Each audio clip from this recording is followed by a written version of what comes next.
this attic fan hasn't worked in years, and the homeowner needs some ventilation in the attic because in the summertime, attics can get really hot, and in the winter, they can get humid.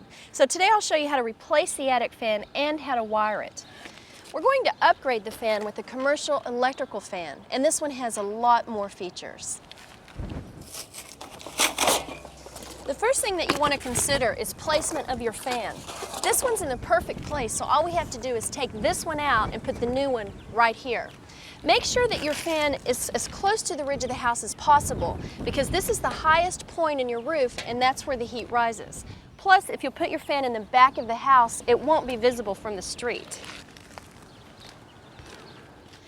Since we are working with electricity, make sure to turn your circuit breaker off first. I'm using a flat bar to take these staples out.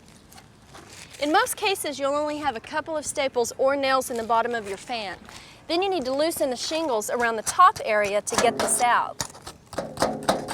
Once your shingles are loosened, you should be able to pull this up enough for the motor to clear and then pull it down to get it out.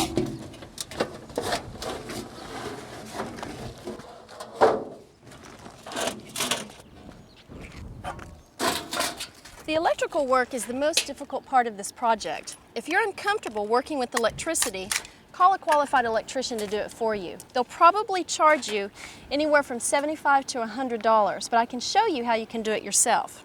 This is the 3-wire. Take this and push it through the Romex connector, which is right here.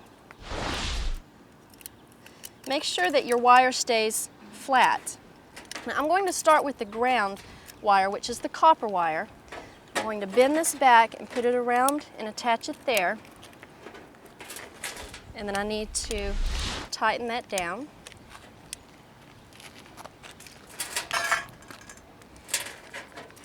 The white wire is your neutral wire. So put those together and then put the wire nut on, tighten that down, and then your black wire is the hot. And again, just put these together and attach it with the wire nut.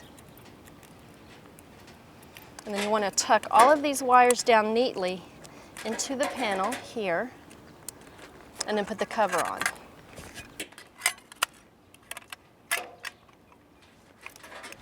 Make sure that you have a standard 14.5-inch hole for your fan to fit. Luckily, this new one is about the same size as the one we took out, so we're good. Now, we'll need to go into the attic later to attach the box to the joist, but first, I need to attach the fan itself to the roof. Make sure that you follow the arrow up and put the top part of the fan towards the peak of the house. You'll also need to put some sealant all the way around the flashing, and you can get this from any local hardware store or home center. Put this all the way around the edge like this. This commercial fan is made by AirVent and it comes with a 10-year warranty on the motor. And once you get the sealant in place, you can slide this up underneath the shingles, carefully not to damage your shingles, and put this in place. And then we'll screw this down.